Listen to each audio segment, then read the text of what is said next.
Emily Carter thought she was just an ordinary daughter, but the truth was she didn't legally exist. One document shattered every belief she had about her family. What happened next forced Dr. Phil to confront a truth no one expected. The studio felt colder than it should have. Maybe it was the lights, or maybe it was the weight of what Emily carried in her hands. A thin, crumpled envelope. The kind that holds documents people save for a lifetime. Except this one didn't hold a birth certificate. It held the absence of one. Emily sat across from Dr. Phil, fingers shaking as she tried to flatten the paper against her knee. Her breathing was tight, shallow, like every inhale was a question she didn't want answered. You could see she hadn't slept. Her eyes weren't just tired, they were scared. The kind of fear that comes from realizing your entire life story might not be yours at all. She cleared her throat once, then again. Her lips trembled before she finally whispered the sentence she had been hiding for weeks. "I don't have a birth certificate." The studio went silent. Even the cameras seemed to pull in closer. Dr. Phil leaned forward slightly, not pushing but inviting. He asked her to explain. Emily tried. She really did. But every sentence cracked halfway through, like she was hearing her own truth for the first time. She said she'd asked her mother about it dozens of times. Why there was no document, why no hospital record, why her childhood photos looked off. But every time, her mother changed the subject. Sometimes she brushed it off. Other times she snapped. And once, when Emily pushed too hard, her mother simply walked out of the room without a word. "But this envelope," Emily said, her voice breaking. This was supposed to fix everything. But instead, it exposed a lie. Inside wasn't a missing certificate. It was a letter from the county registrar saying no file existed. Not delayed, not lost, not misspelled, just non-existent. No record of her birth. No documentation. No legal proof that she ever entered the world. Emily looked down, shoulders caving in as she admitted the part that hurt the most. "It made me realize maybe I don't know who I am." Her hands curled around the envelope, like she was afraid it would float away. This wasn't just paperwork. This was her identity, her name, her history, her belonging, reduced to a blank space in a government office. And in that empty space, doubt filled every corner of her life. Every memory, every moment, every time she called someone mom. Dr. Phil watched her carefully, making sure she didn't collapse under the weight of her own words. But viewers could feel it. Her world had cracked. And now she was sitting under bright studio lights, trying to make sense of a truth that didn't make sense at all.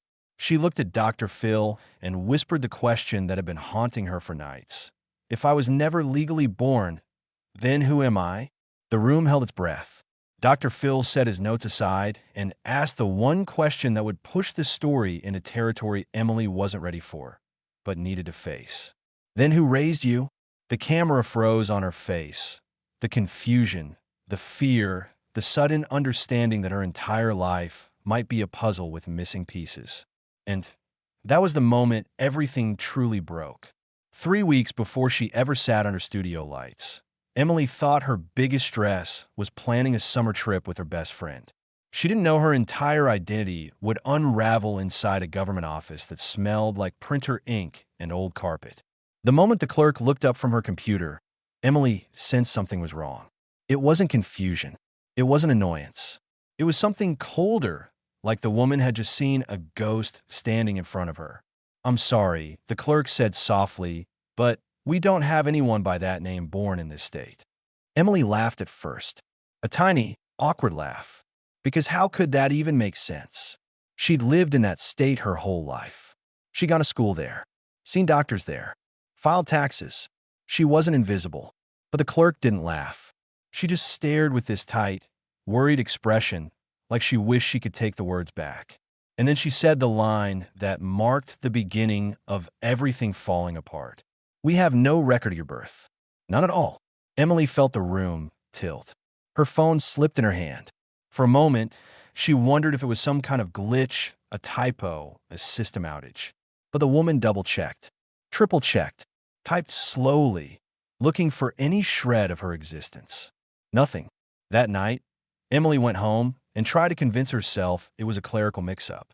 something she could laugh about later. But her mother's reaction the moment Emily mentioned the passport office was strange. She froze, and she forced a smile that didn't reach her eyes. She said it was nothing to worry about, but her voice trembled.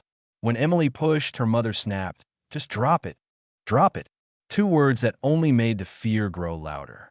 Over the next few days, Emily chased answers like someone running through fog. Every office she called led to another dead end. Hospital archives said they had no newborn with her name, no discharge record, no mother listed under that pregnancy, no paper trail of her coming into the world at all. By the fifth call, her heart had developed a hollow ache. That gnawing, sinking feeling when something you've always believed starts slipping away, like holding a rope that suddenly goes slack. One night, desperate for something familiar, Emily dug through her old photo albums. But instead of comfort, she felt unease creeping in. Some pictures looked staged.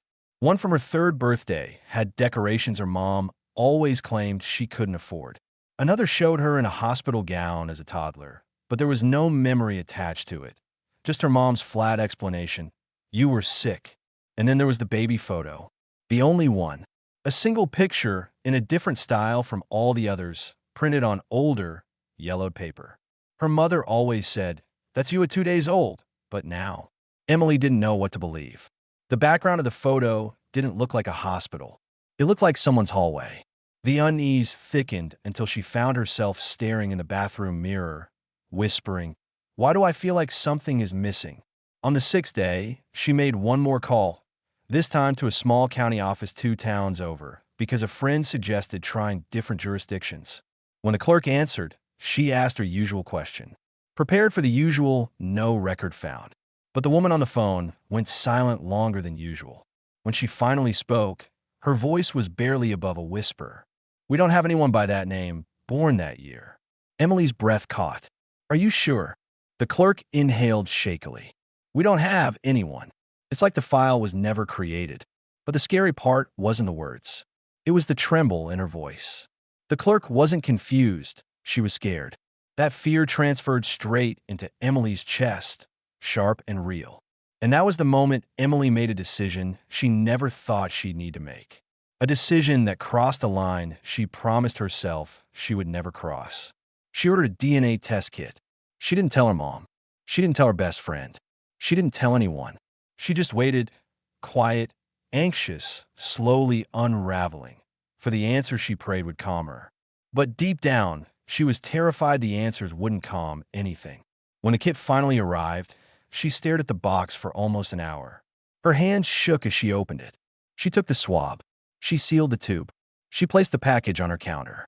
And before she could change her mind, she walked it to the mailbox and let it fall inside. A soft, final sound that echoed like a door closing behind her. As she watched the truck drive away with the test inside, she whispered to herself, "Please don't break everything." But part of her already knew it would. The results came back on a Wednesday morning. Not a dramatic day, not a stormy night, not the kind of moment that warns you your life is about to split in half. Just a normal morning with sunlight creeping through blinds and a phone buzzing on a nightstand. Emily didn't open it at first. She stared at the notification like it was a countdown. Part of her wanted to delete the email and pretend the last 2 weeks were just anxiety, overthinking, a misunderstanding someone would laugh about one day. But curiosity has a way of chewing through fear. And fear has a way of pushing you toward the very thing you're terrified to see. She tapped the email. At first, it was all charts and percentages, numbers she didn't understand. Nothing alarming, nothing unusual, just DNA jargon. But then her eyes hit the section that changes everything for people who've taken these tests. Parent matches, 0%. Relation found, no biological connection detected. Her mouth went dry. She blinked, thinking she read it wrong. She zoomed in, scrolled up, scrolled down. But the words didn't change. According to the DNA test, the woman who raised her, the woman she called mom for 24 years, wasn't biologically related to her at all. Not even distantly. It felt like her stomach fell through the floor. She couldn't breathe for a moment. Not because of the result, but because of what it meant. This wasn't about paperwork anymore. This was about blood, about identity, about truth. But DNA doesn't lie, she whispered. Still, she looked again, praying for some kind of error. But the test didn't care about her prayers. It just sat there on the screen, cold and direct, shining a spotlight on everything that suddenly didn't make sense. And the next line was even more unsettling. Closest genetic match, a man named Daniel Reeves. Estimated relation, first cousin. Distance, 482 miles. Emily didn't know any Daniel Reeves. She didn't recognize the last name. It didn't match her family tree, at least the one she thought she belonged to. Her fingers trembled as she clicked message match. She didn't know what she'd say. She typed 3 drafts before finally sending something simple. Hi, I think we might be related. My test says you're my closest match. Do you know anything about this? She expected to wait days, maybe a week, but he replied in 15 minutes. Emily, I think I do know something, and it's not easy to talk about. Her heart kicked up. She typed back asking what he meant, and he sent one more message. There was a baby who went missing in our family 24 years ago. She was never found. Emily felt her vision blur, like her mind couldn't decide whether to panic or freeze. She read his message again and again. She was shaking so hard that her phone slipped onto the bed. A missing baby? In his family? The same age as her? She called him. She didn't mean to. She just hit the button before she could overthink. He answered instantly, as if he'd been waiting. His voice was calm, heavy, careful. He told her the story quietly, like someone recounting a tragedy they'd spent years trying to forget. His aunt had a baby girl. Healthy, loved, wanted, but the baby was taken from a hospital one night. No forced entry, no witnesses, no evidence left behind. It became one of those cases people whispered about for a few months, then slowly stopped mentioning because the pain became too much. Emily listened, her entire body cold. Every detail lined up too perfectly with her age, her timeline, her existence. She wanted to deny it, to push it away. But each word from Daniel's mouth felt like a puzzle piece clicking into place, a puzzle she didn't ask for. And then he said something that made her skin prickle. The photo the police released, it looked so much like you do now. Same eyes, same jaw, same expression. Emily felt tears building. Not dramatic tears, just quiet, trembling ones. Because hearing someone say they've been searching for a child who looks like you is the kind of thing that makes your identity feel like a borrowed coat. Daniel paused before speaking again. I think we should meet, but somewhere private. This isn't something to talk about over a call. Emily swallowed hard. The request felt heavy, like stepping toward a truth she might not be ready for. But she said yes, because part of her needed answers more than she needed safety. When she hung up, she stared at her reflection. She didn't look different. She didn't feel different. But everything had changed. If your entire identity could come undone with one email, what else could the truth destroy? The cafe Daniel chose wasn't busy. It wasn't loud. It wasn't the kind of place where secrets accidentally slip into the air. It was quiet, neutral, safe-looking, at least on the outside. But as Emily walked toward the entrance, her chest tightened with every step. Because she wasn't just meeting a stranger. She was meeting someone who believed he had been searching for her for 24 years. The bell above the door chimed softly when she walked in. Daniel was already there, sitting in a corner booth with a folder resting on the table. He looked older than she expected, late 30s, maybe, tired in a way that only grief can age a person. When he saw her, he froze. Not in shock, but in recognition, like he'd seen her face before. And that was the first moment she felt the world tilt sideways. He stood up slowly, carefully, as if sudden movements might scare her off. She slid into the booth across from him, her hands clasped tightly in her lap. For a moment, they just looked at each other. Two people connected by bloodlines they didn't yet understand. Then Daniel pulled something from the folder. A photograph. Old, faded around the corners. A baby wrapped in a soft yellow blanket, small face scrunched, eyes barely open. Emily leaned closer, and she felt a strange jolt deep inside her chest. Because she'd seen that face before. Not in her house, not in her childhood albums, but in her dreams. There was a recurring dream she'd had since she was 5 years old. A soft hallway, a blanket she couldn't fully describe, a woman humming off-key. The same image replaying over and over like a memory trapped behind fog. And now, that same baby in her dream was staring back at her from Daniel's photograph. She swallowed hard. Where did you get that? Daniel didn't rush. He placed the photo on the table with a tenderness that told her everything she needed to know. This was the last picture taken of my aunt's baby before she disappeared from the hospital. Emily's breath caught. He reached into the folder again, pulling out more documents. A missing persons bulletin, a police report, a hospital file marked with a cold red stamp. Abducted. But he didn't push them toward her. He simply placed them between them, letting her look at them at her own pace. This was the baby the police never found, he said softly. This is the child our family never stopped searching for. Emily stared at the pages, her fingers inches away from touching them. She wanted to deny it, to reject it, to tell him this wasn't her story. But every detail lined up too precisely. The birth date, the hospital location, the timeline, the resemblance. And then Daniel added the part that made the room feel suddenly smaller. I didn't reach out to you at first, he admitted. I waited. I looked at your face. I looked at family photos you posted online. He paused. It wasn't just similarity. It was the same features. It was like looking at her. Emily's heart hammered her chest.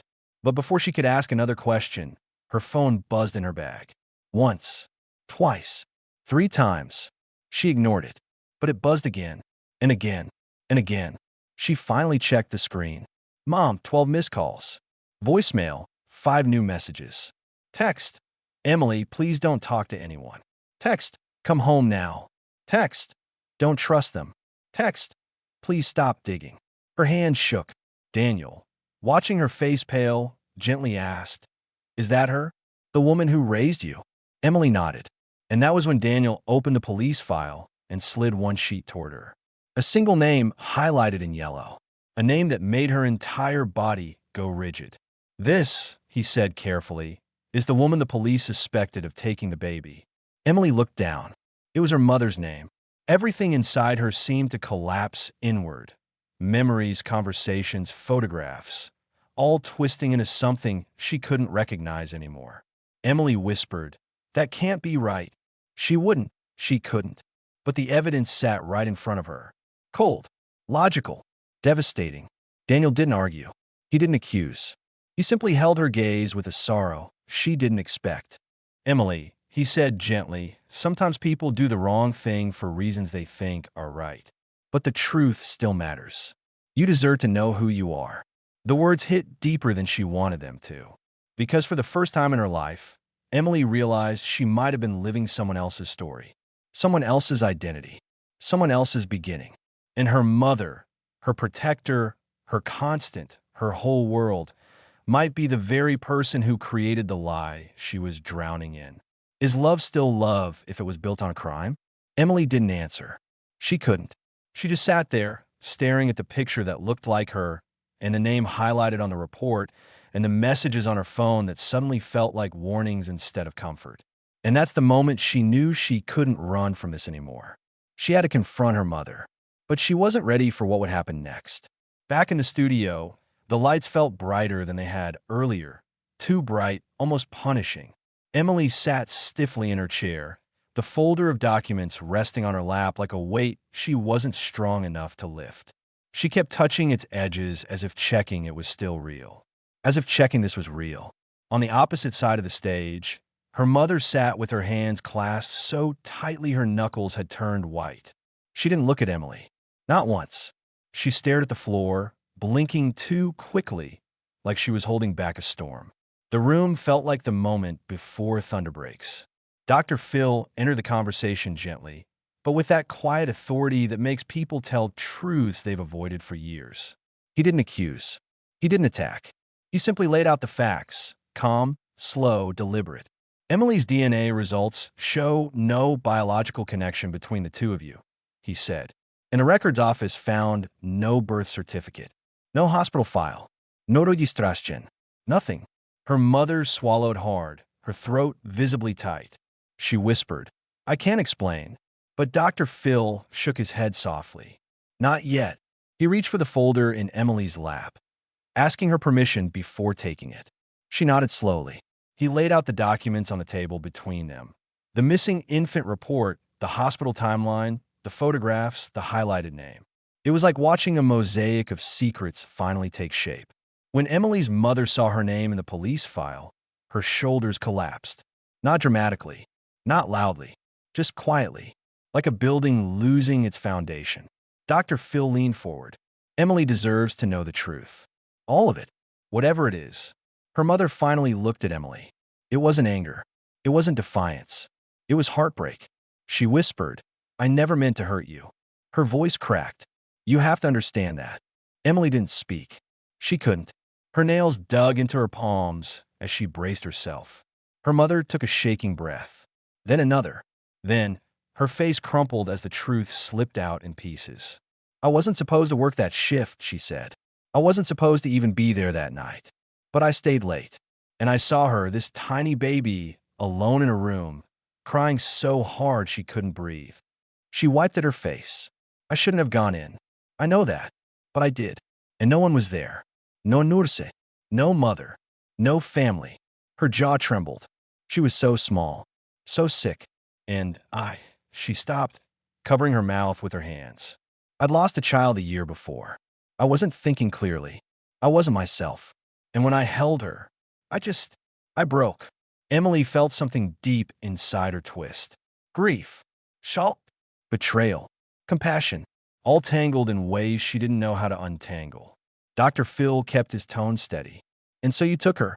"I didn't steal her," she whispered, shaking her head. "I took her from that room. Yes, but I didn't know she was being watched. I didn't know she belonged to a family waiting for her. I thought," she choked on the words. "I thought she was abandoned. I told myself I was saving her, that she deserved a home. That love was enough." Her voice dropped to a whisper, and then I couldn't undo it. Emily's breath hitched. Her mother looked at her with raw, desperate eyes. "I raised you. I loved you. Everything I did because I thought maybe I was your chance. Maybe I was meant to find you." For a moment, no one spoke. Not the audience. Not Emily. Not even Dr. Phil. Because the truth wasn't simple. It wasn't clean. It wasn't a villain's confession. It was a wound. A moral wound. Her mother wiped her tears and whispered the line that broke the tension in the room. "I didn't steal you out of evil. I took you out of grief." Emily felt dizzy. Because what do you do with a truth like that? How do you hold compassion and devastation at the same time? Dr. Phil let the silence sit for a moment before asking the final question. The one question the entire episode had been building toward. Was any part of the life you gave her the truth? His voice was soft, steady, unavoidable. Emily's mother looked down at her hands. Her voice cracked as she whispered, "I loved her, but I built her world on a lie." The camera zoomed in on Emily's face, broken, confused, devastated. And the chapter closed on that single line. Not with anger, not with resolution, but with the understanding that sometimes the hardest truths aren't the ones we hear. They're the ones we finally allow ourselves to see. When the taping ended, the studio lights dimmed, but the weight of everything that had been said hung in the air like smoke. Emily didn't move at first. She sat alone backstage, palms pressed against her knees, staring at the floor as if she could still see the moment her mother broke open on stage. Her heart hurt in ways she didn't yet have names for. Part of her wanted to run to her mother. Part of her wanted to run away from her. But mostly, she just wanted to breathe. A crew member quietly handed her an envelope. "Your mother asked us to give you this," he said. The envelope felt familiar in her hands. Another piece of paper that could change her life. Emily hesitated, then opened it. Inside was a handwritten letter, creased and smudged like her mother had rewritten it a dozen times before giving up and settling for imperfect. "Emily, if you're reading this, I know I've already hurt you more than any explanation can repair. I know the truth has broken something in you and in us. I don't expect forgiveness. I don't even expect understanding. I only hope you know that every day of your life, I loved you the best way I knew how. Even if the beginning was wrong, my love for you was real." The handwriting dissolved into shaky lines near the end. I'm sorry you were never given a choice. But now, you finally have one. And I'll respect whatever you choose next. Emily folded the letter slowly, pressing it to her chest without even realizing she was doing it. Then the backstage door opened gently. Daniel stepped inside with a hesitant smile. Soft, unsure, hopeful. He held out his phone. A message sat on the screen. It was from his family. A short, careful, compassionate message. We don't want to overwhelm you. We only want to let you know that we're here. Whenever you're ready. No pressure. No expectations. Emily's throat tightened. Two families. Two truths. Two histories that now collided inside her. She tried to speak, but her voice cracked. Daniel sat beside her, not too close, not too far. Just enough to show that he meant what the message said. No pressure. It's a lot, he whispered. Emily nodded. I don't even know who I am anymore. Daniel looked at her gently. Maybe that's the point. Maybe now you get to choose. The words settled inside her like a seed taking root. A thought she hadn't allowed herself to feel until now. For the first time in her life, she wasn't a missing file or a question mark or a borrowed identity. She was someone with agency. Someone who could choose her future instead of inheriting a lie. Hours later, after the studio had emptied and the hallways were quiet, a legal advisor from the show approached Emily with a stack of forms. Soft-spoken, respectful, carefully suggesting that if she wanted to, she could begin the process of establishing her legal identity. Not based on a falsified past, not based on a stolen beginning, but based on truth. Messy, painful, complicated truth. Emily stared at the blank line where her name should go. Her old life, her old identity, her old story, none of it had been hers to choose. But this line waiting for ink, this was hers. She picked up the pen slowly. Her hand trembled, not with fear, but with the unfamiliar weight of freedom. Who are you? She whispered to herself. When you finally get to choose your identity? The answer didn't come from her mother. It didn't come from Daniel. It didn't come from the past she never asked for. It came from the quiet strength rising inside her. She signed her name, not the name stolen, not the name given, the name she claimed. A new beginning, built on truth instead of secrets. As she set the pen down, a single tear rolled down her cheek. Not for grief, but from relief. For the first time in her life, she belonged to herself. Stories like Emily's remind us that the truth can hurt, but it can also heal. If you've ever confronted a family secret or struggled with identity, your voice matters too. Share your thoughts below or pass this story to someone who needs to hear it. You're not alone. Healing starts with honesty.